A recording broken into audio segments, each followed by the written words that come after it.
नमस्कार दोस्तों। वो कहते हैं ना, हकीकत की भीड़ में मैं बनावटी सपने ढूंढ रहा हूं। हकीकत की भीड़ में मैं बनावटी सपने ढूंढ रहा हूं। आजकल मैं अपनों के बीच में अपने ढूंढ रहा हूं। नमस्कार दोस्तों, एक बार फिर से आपका हार्दिक स्वागत है आपके अपने YouTube चैनल जीके भाई प्रदीप सर पर। और जैसा कि आप सभी से प्यारे बच्चों वादा किया था कि मैं ना जो इंडिया जीके की ये सीरीज शुरू की हुई है, एचएसएससी या कोई भी एग्जाम दे देना प्यारे बच्चों जिसमें इंडिया जीके आएगी, एक नंबर भी कटने नहीं दूंगा। और हर एक बच्चा चैनल को सब्सक्राइब करना, कमेंट करके बताना ये सीरीज कब तक जारी रखनी है। क्वेश्चन आया हुआ था प्यारे बच्चों, निम्नलिखित में किस उत्सव के दौरान एक विशेषता के रूप में नाव की दौड़ का आयोजन किया जाता है?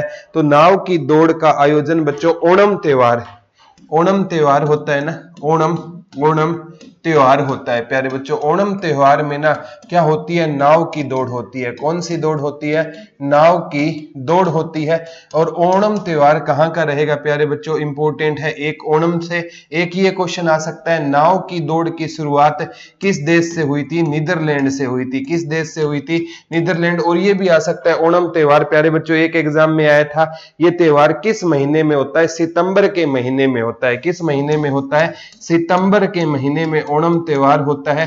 कितने दिन चलता है गुरुजी? 10 दिन चलता है ओणम त्योहार। कहाँ का फेमस त्योहार माना जाता है? केरल का फेमस त्योहार है।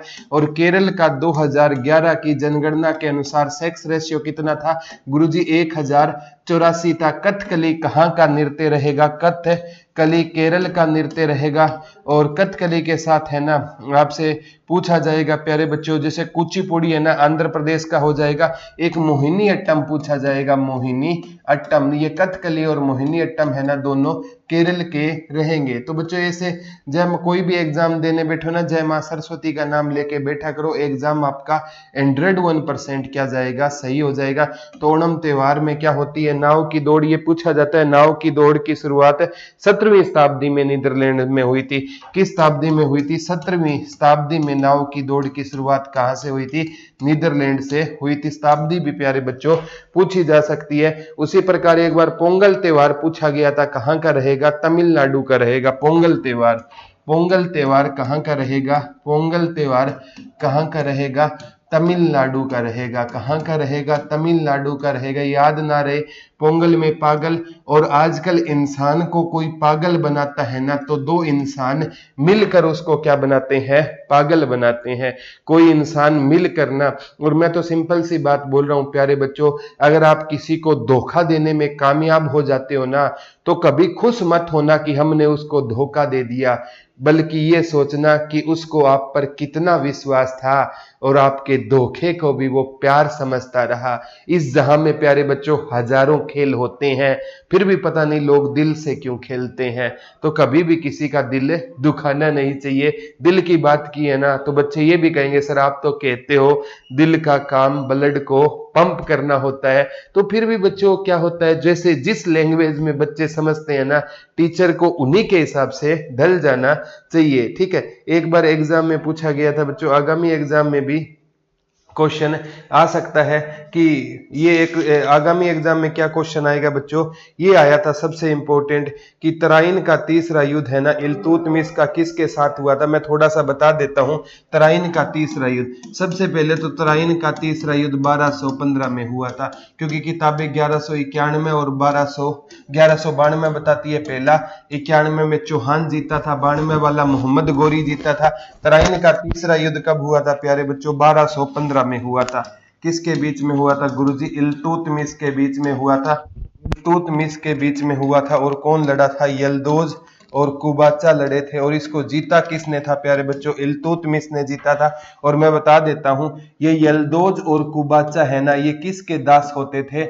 यल्दोज और कुबाचा है ना, ये मोहम्मद गोरी के दास होते थे। किसके दास होते थे? मोहम्मद गोरी के दास होते थे। और मोहम्मद गोरी ने अगला जो राजा किसको घोषित कर दिया था, कुतुबुद्दीन ऐबक को घोषित कर दिया था। तो बच्चों कुतुबुद्दीन ऐबक के टाइम में राजधानी कौन सी होती थी, ये पूछा जाता है लाहौर। और कहते हैं कुतुबुद्दीन ऐबक है ना, यलदौज के डर से कभी इसने राजधानी किसको नहीं बनाया था, दिल्ली को राजधानी नहीं बनाया था। और कुतुबुद्दीन ऐबक ने तो अपनी मुंह बोली बहन थी, उसकी शादी किससे कर दी थी, कुबाचा से, तो दोनों से बच गया था। लेकिन इल्तुतमिश के टाइम में एक घटना घटती है प्यारे बच्चों, यलदौज है ना, इसको एक शासक, क्योंकि यलदौज का ना कहां पर कब्जा था प्यारे बच्चों, गजनी पर कब्जा था। यलदौज ने ना महमूद गजनवी, जैसे गजनी का शासक था ना, मोहम्मद गोरी गौर का शासक था, तो गौर और गजनी पर किसने कब्जा कर लिया था, यलदौज। और यहाँ का एक शासक होता था बच्चों ख्वारिज्म ने क्या किया बच्चों, यलदौज को हरा दिया था। और यलदौज जब भारत पहुंचा ना, तो इल्तुतमिश ने इसका फायदा उठाया और 1215 में से तराइन के तीसरे युद्ध में हरा देता है। तो बच्चों इल्तुतमिश के टाइम पे ही ना भारत पर किसने आक्रमण किया था, चंगेज खान ने आक्रमण किया था। गुरुजी ये चीजें बच्चों मैंने, आप मिडवल इंडिया की प्लेलिस्ट देखना, 30-31 वीडियो मिलेगी, एक एक पॉइंट को इतने डिटेल से समझाया हुआ है। एंशिएंट की वीडियो देखना, प्लेलिस्ट में एक एक पॉइंट को इतने अच्छे से समझाया हुआ है, एक बार वो प्लेलिस्ट चेक कर लेना। एक सिंपल क्वेश्चन है ना, आप कितने बड़े से बड़ा एग्जाम दे देना, एक सिंपल क्वेश्चन आपका गलत नहीं होगा। ये पूछा गया था बच्चों, आपका आगामी एग्जाम में भी आ सकता है कि सबसे इंपॉर्टेंट ये पेपर में आगामी एग्जाम में क्या आएगा क्वेश्चन, ये पेपर में आया हुआ क्वेश्चन था कि भी ये पेपर में आया था, सवत्स शक्ति कार्यक्रम है ना, जिसका उद्देश्य क्या होता है, ग्रामीण महिलाओं की निभाई गई भूमिका पर प्रकाश डालना। कौन सा है बच्चों, सवत्स शक्ति कार्यक्रम। तो इसकी पहली बार शुरुआत 2017 में गुजरात के गांधीनगर में सवत्स शक्ति कार्यक्रम की शुरुआत कहां से हुई थी, सवत्स शक्ति प्रोग्राम की शुरुआत 2017 में कहां से हुई थी, गांधीनगर गुजरात से हुई थी। सवत्स शक्ति प्रोग्राम की शुरुआत, ये आगामी एग्जाम में पक्का पूछा जाएगा, कहां से हुई थी, गुजरात गांधीनगर से इसकी क्या हुई थी, शुरुआत हुई थी। और यहां से गुजरात के गांधीनगर से वर्तमान में भारत के गृह मंत्री अमित शाह लोकसभा के क्या रहेंगे, सांसद रहेंगे। ये क्वेश्चन बच्चों आगामी एग्जाम में भी आपसे पूछे जा सकते हैं। एक एग्जाम में ये पूछा गया था बच्चों, आगामी एग्जाम में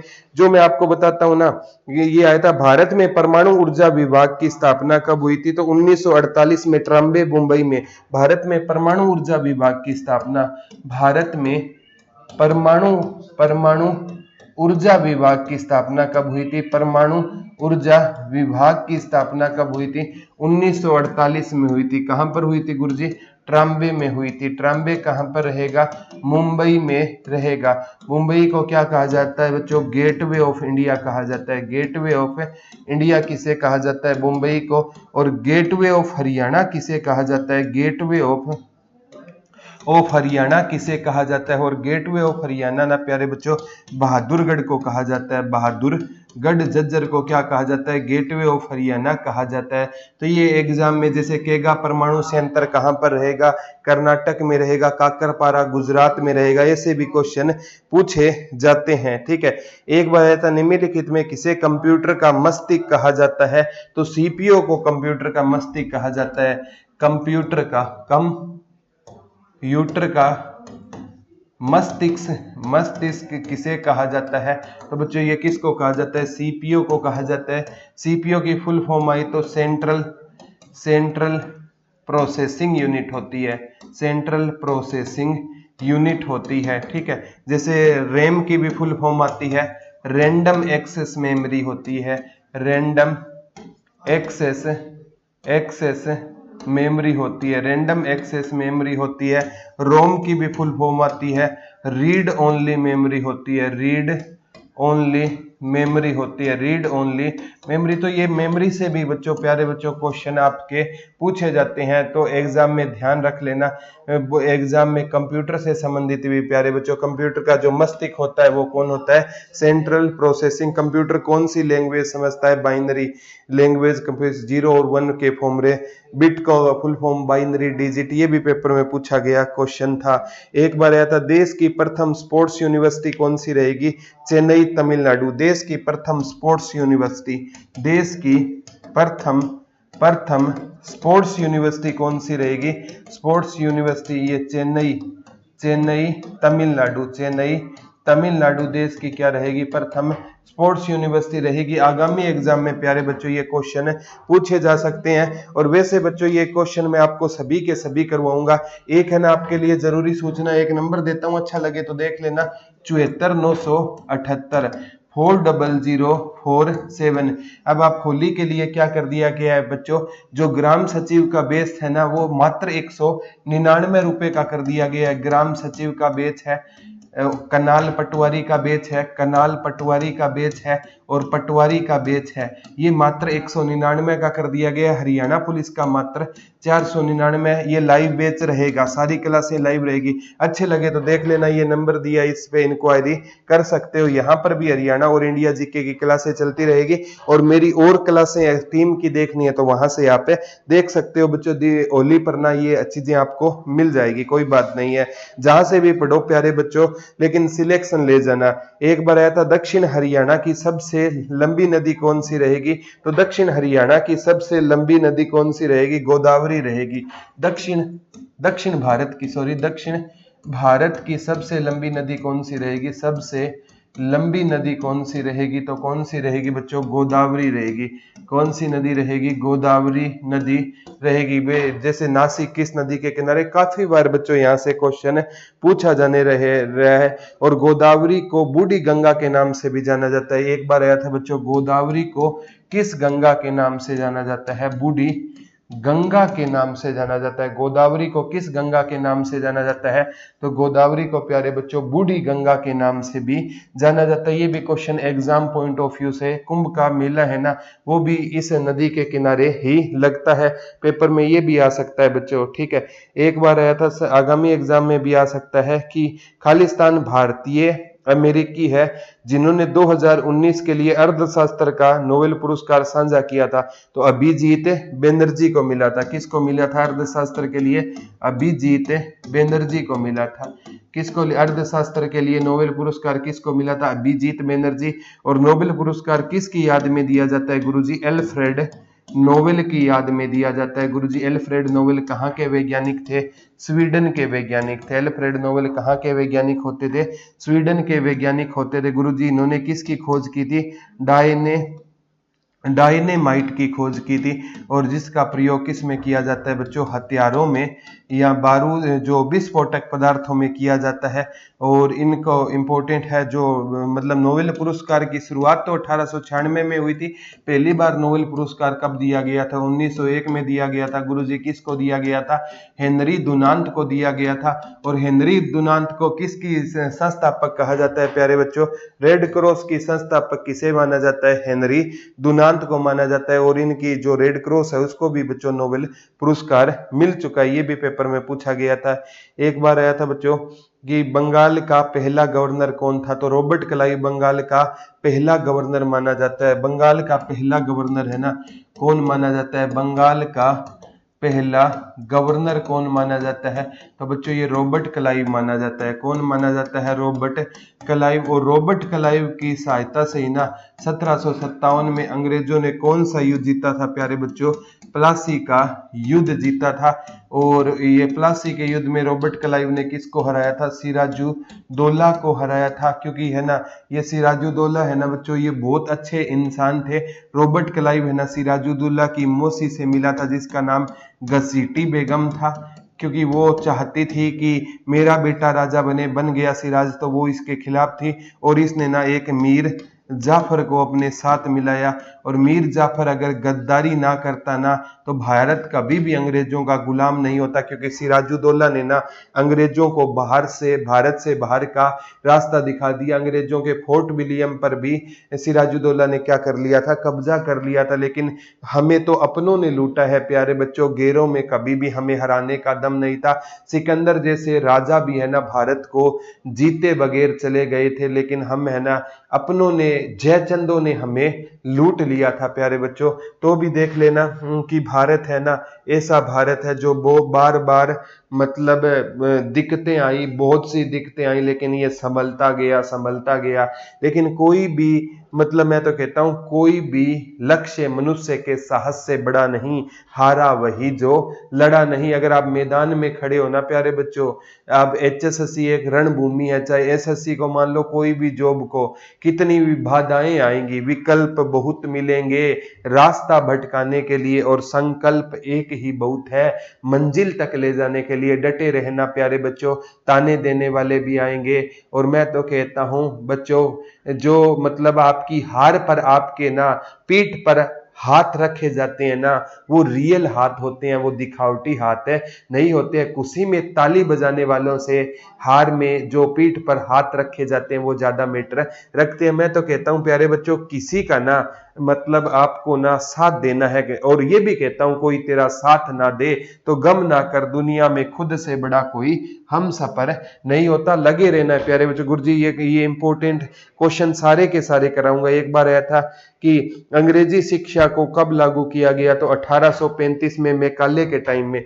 अंग्रेजी शिक्षा को 1835 में किसके टाइम में? मैकाले के टाइम में, यानी मैकाले को अंग्रेजी शिक्षा का जनक भी माना जाता है, मैकाले को, ठीक है।